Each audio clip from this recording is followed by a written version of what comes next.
I am so ready for Election Day. I am going to miss this. This is so awesome. Thank you for coming out, Arizona, Scottsdale. How's everyone feeling tonight? Are you feeling something happening in Arizona? There is you can feel it. There's something going on. I know because I went to grab lunch today and like 6 different crowds of people came over and they're like, we're voting, we already voted, we're gonna vote for you. People are so excited for this election. I don't know if they're excited or they're just like, we can't take one more day of the way things are going. We need a change. Who feels like we need a major change in this country? I saw some polling the other day, and, you know, they're trying to say it's close. Well, one poll said we're 11 up, and then another one 11 up, 9 up, we're close, it's neck and neck. I don't believe the polling, I believe this. And everywhere we go, we have a crowd. We have a massive crowd. We've got the media from all over the world. I don't even know if they're covering Katie Hobbs. Are you guys covering Katie Hobbs? No? They said no. The international media is like, no. Who? Yeah, Katie who? Katie Hobbs, she's my opponent. She's been hiding in the basement. You haven't seen her because she's hiding, living under a rock. Today I saw, my team showed me that she was zip lining. I don't know where, and I'm like, who in the heck has time to zip line? We're trying to save our country right now. But she's been the one trying to destroy it, so she's like, hey, I'm in a zip line, who cares? And then she brought out the cast of characters that you wouldn't even want to be seen dead with this week. Did you see it? First of all, yesterday, or the day before, you lose track when you're campaigning. It's one long 522 long days, and they all blend into one. She had Eric Holder in town. I'm like, that would be like me bringing Charles Manson in town to campaign for me. I would not be caught dead with Eric Holder. This guy, I mean, what a shame that you would think that that's somebody who you'd want to campaign with. In all seriousness, think about what that guy was behind. A gun-running scheme, operation with the Mexican cartels that ended up killing Brian Terry, a brave veteran and a brave Border Patrol agent. And she's campaigning with this guy like it's a good thing. This tells you who she associates with. It tells you who we don't want in office. And we don't want Katie Hobbs anywhere near the governor's office, right? And then she brings, they bring out the big guns, which is Barack Obama. And exactly. Actually, I think somebody did show up at the rally. I don't know if you saw the video. Somebody showed up at the rally to remind Obama that he happened to be campaigning for a woman in Katie Hobbs who was a twice convicted racist. Can you believe it? It's like he's on stage, our first black president, on stage, stumping for a twice convicted racist who pays women of color $30,000 less than she pays men doing the same job. And he's actually showing up in town campaigning for her. It shows you the hypocrisy of the left. I'm so tired of that hypocrisy. They call us every name in the book when they, in fact, they've been calling us racist for how long? And here she is, a twice convicted racist, costing us $3 million. So we're done with them. We're so ready to turn the page and move into, yes, they do have to go. Who said that? Right there. Bella's mom. Oh. She's like, they gotta go. They do have to go. I am so tired of these politicians who are driving our country and our state into the ground. And, you know, I decided to jump into this because the people recruited me. They said, would you please, after I walked out of my TV career, they said, would you please consider running for office? We need somebody who we trust, who understands the issues, who understands this state, to run for governor. And I remember the fake news media. At first, they said, why on earth would you run? What do you know? What do you think you know running for office? And you know what I know? I know that it's the career politicians, the bureaucrats, and the people who are constantly in politics who've gotten us into the mess, and it's going to take an outsider to get us out. Right?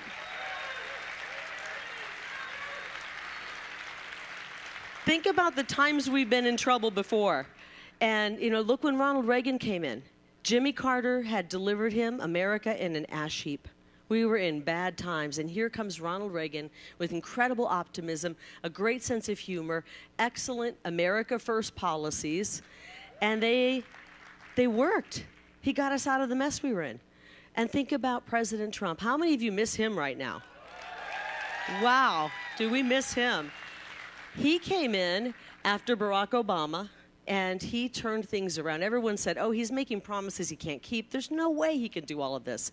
And remember, he got into office, and he just started ticking off that to-do list, got it done. He proved to us that we can get a lot done. It doesn't take 20 years to get one thing done in D.C. That's what the career politicians wanted us to believe. And President Trump showed us when you have the people behind you, you can accomplish anything. And that's what we're going to do here in Arizona. So I walked through a little bit of fear when I walked away from my job. I stepped away from a pretty hefty paycheck, and I got to admit, that was a little scary. Then to the great unknown, that's safe. I know how to do it, and now I'm walking away from that. But when you do walk away and you have that courage and you step through that fear and you come out on the other side, you're just not afraid of anything. So I wasn't afraid when they attacked me. I'm not afraid of the millions in attack ads. I'm not afraid when Liz Cheney comes out and pours $500,000 in attack ads at me. By the way, we ended up raising $750,000 after she attacked us. We raised more money. I'm not afraid of Barack Obama coming in town and half filling a gymnasium, trying to go after me. But I will say I was a little bit stressed and nervous when the latest attack came. Yesterday, or the day before, I turned on the TV and I saw Hillary Clinton talking about me. At first I thought, well, okay, I've really, I'm living rent-free in their minds. Hillary Clinton, but then you kind of start to think you don't really want Hillary Clinton bad-mouthing you. I just want you to know for the record, I'm healthy as can be. The brakes on our car have recently been checked and they work. I am not suicidal. I get along great with my husband. Everything's fine in my life, just for the record. Actually, I'm kidding, but I'm not.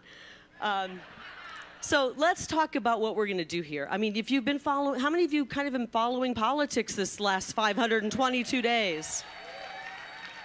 So you know what I want to do. I'm a mama bear. I want to protect our babies. And that means I want to secure that border, and starting on day one, we're going to call it what it is, an invasion. We're going to finish President Trump's wall. We're going to push back on the cartels so they're not going to run drugs through our state. We are the Grand Canyon state. We're not the fentanyl pipeline state. And no longer are we going to put up with this. The mama bears, you know what? If these cartels think I'm afraid of them, they've never messed with a middle-aged, pissed-off mama bear. Ask my kids. It's one thing when I'm mad, but when I'm pissed off, even the cartels don't want to have to deal with me. And I'm not afraid to take on these tough issues because, frankly, I've been covering them as an honest journalist for 27 years. We had that border. It was a mess for most of the time. Politicians promised they would do something, and nobody did until President Donald J. Trump came along. And he secured that border. That thing had never been more secure in my 27 years covering it. And then on day one, this bumbling fool walks into the White House once he finds the front door, which took him a while. And in the first 10 minutes of his administration, Joe Biden pulled back all of that policy that was protecting us Arizonans. He exposed our families to the cartels and the crime. He caused this fentanyl crisis. Yes, he did. Yes, he did. You don't think Joe Biden caused it? I'd love to argue that guy. I'd love to have a discussion with that guy. See, this is how delusional the other side is. This is how delusional they are. Go home to mommy. Go home to mommy. Go back to the basement and get on Twitter. So, hey, listen, he doesn't, you know what, I'm not mad at him because they've been brainwashed. They've been brainwashed. Joe Biden pulled back a border policy that was working. We have fentanyl pouring across our border. I was just there yesterday. It's pouring across at rates that we've never seen before. Enough to kill every man, woman, and child 7 times over in this country. That is a weapon of mass destruction. I'm not okay with that, and I don't think you guys are either, right? And we're gonna bring a stop to it. We're gonna work our butts off to secure our border so that we don't have millions of people coming across and drugs coming across, killing our young people. It is so painful to talk to a mother or father who've lost their child to fentanyl poisoning. I spent part of my day with a mother and father who lost their son yesterday, and it is the most painful thing in the world. It will just drive you into tears when you hear their story, because they never get that son back. They don't get that daughter back. And we don't have to have this problem if we take it seriously. So we're going to work hard starting on day 1 on that. We're also going to fully fund our police and fully staff our police departments. We want safe streets. And I want, as a mom, I'm going to date myself here, and there's probably a few people my age, and I'm not going to look at anybody directly. There's a few of us older people here who remember back when we used to actually teach our kids in high school job skills and life skills so they were ready for the real world. We're bringing that back. It's called dual track education. After 10th grade, our kids decide if they want to take that college track. That's great. They continue along. If not, they have the ability to get trade skill training, vocational training, or career certification right there in high school. Get ready for the real jobs. And I don't know about you, but I don't have little ones anymore. My kids are 18 and 19. And I was just with a bunch of kids today. They were so cute, little 5- and 6-year-olds. And I looked at them and the beautiful innocence they have. And I thought about my opponent who was ziplining today. And I thought, why would she have sponsored a bill in the legislature to introduce sex education in kindergarten? What is wrong with these people? It is sick. Who said that? It is absolutely sick. Nobody goes to college to become a kindergarten teacher to talk to 5-year-olds about sex, and that's why we're losing good teachers. We don't want that. We don't want that in our schools. We want them to learn real skills that actually will help them. I see a mom over there squeezing her little guy. We want to protect him, don't we? And then I figured out maybe why. And, you know, she actually has on her website, she supports the gender affirmations, gender affirmation surgeries. I call it mutilization of our children. And I was like, why would she be for that? Then we learned that her husband is a child psychiatrist who specializes in transitioning children. He's making money off of this. Guys, this is disturbing stuff. This is disturbing. They are really, really torturing our children, and they're trying to keep us out of it. In California, they want that to be a gender transition sanctuary state where kids can get that surgery behind their children's back. We are not going to let Katie Hobbs take those horrible California ideas and bring them to Arizona. No way in hell. We will protect our kids. You can't get a tattoo until you're 18. You can't buy a beer until you're 21. We're sure as heck not going to let our 15-year-old girls have a double mastectomy and a hysterectomy. This is crazy. It is absolutely crazy. And if we can't stand up for our kids right now in these incredibly dangerous times, then what kind of people are we? We have to stand up for our kids and stop this insanity. And we can't let someone like Katie Hobbs anywhere near that governor's office. And so I've worked the last 522 days, like I said, I'm not counting, really hard. Have you been following this? You know that we've crisscrossed the state. We've gone through so many tires. We've had to change our tires on the car. We've actually had our tires slashed a few times, probably by, you know, people who've been brainwashed by the left. We have had all kinds of crazy things happen on the campaign trail. We've worked hard. We've met thousands upon thousands of you, talked about the issues that matter to you. But we only have 3 days left. And believe me, I've got the pedal to the metal. We are not stopping the next 3 days. We're not stopping. But here's where you come in. By the time Tuesday rolls around, there's not much more I can do. That's when it's all in your hands.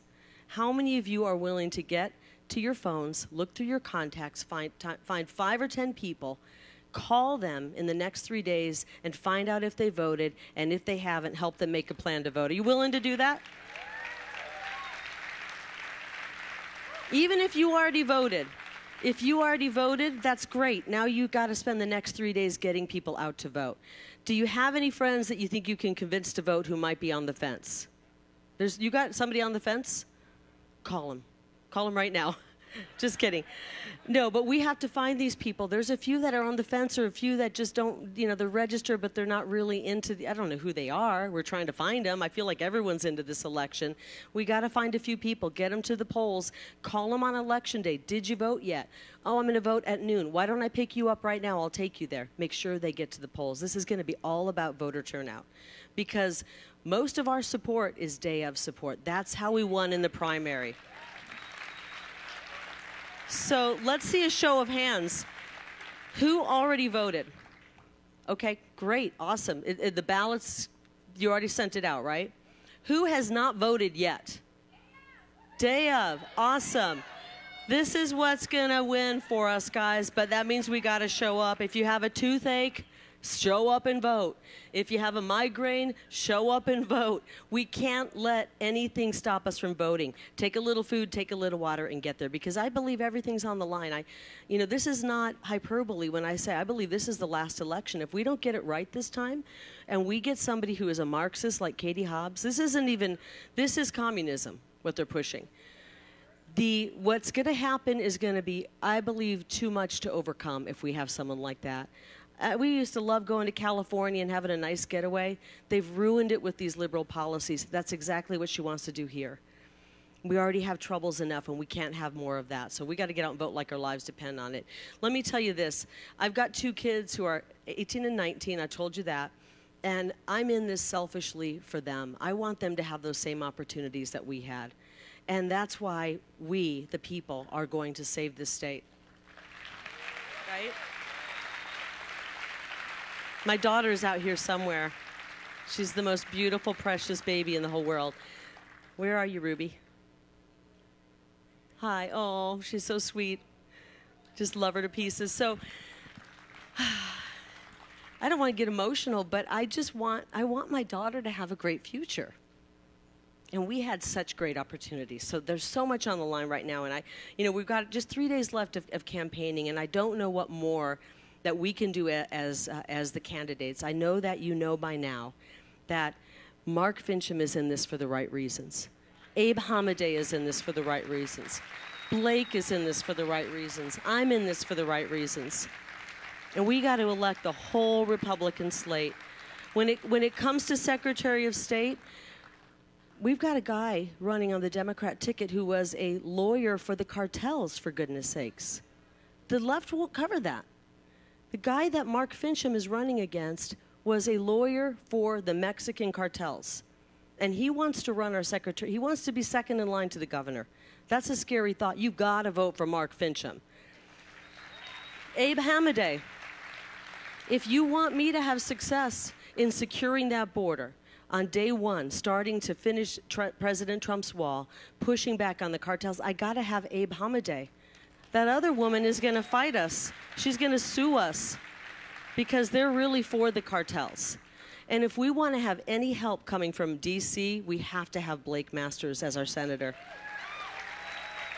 Let's send Mark Kelly back into outer space in search of his brain. We've got a great ticket. The media has been attacking us. I'll tell you, vote for whoever the media is attacking. Vote for whoever the media is attacking.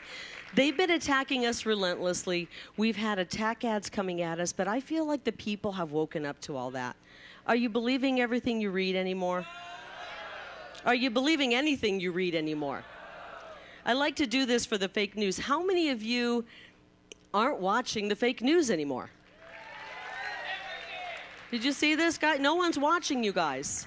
So they'll take this and they'll turn it into something bad, and we won't even see it. No one's watching it. So we the people have all the power right now, is what I'm trying to say. The news has become totally insignificant because they lie. They can't tell the truth. We know that people like Obama and Hillary, they're insignificant. They can't draw a crowd. It is we, the people, who are going to save the day. We have all the power right now, all the power. It's right there in our hands. And I'm so proud of this movement. It is not about me.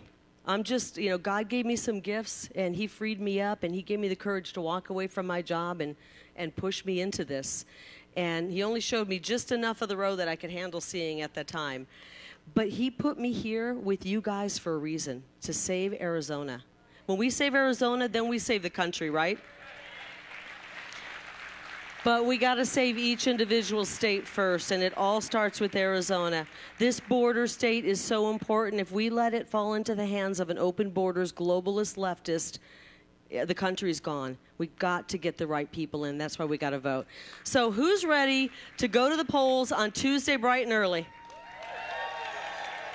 Who's ready to call a bunch of friends and get them to the polls? And who's ready to vote like your lives depend on it? Arizona, we can do this. We can do this. We can have a huge red wave. It's going to start here. The whole world, all of them are watching us. Let's show them that we mean business and we're taking Arizona back. Thank you so much. God bless you all. And God bless State 48.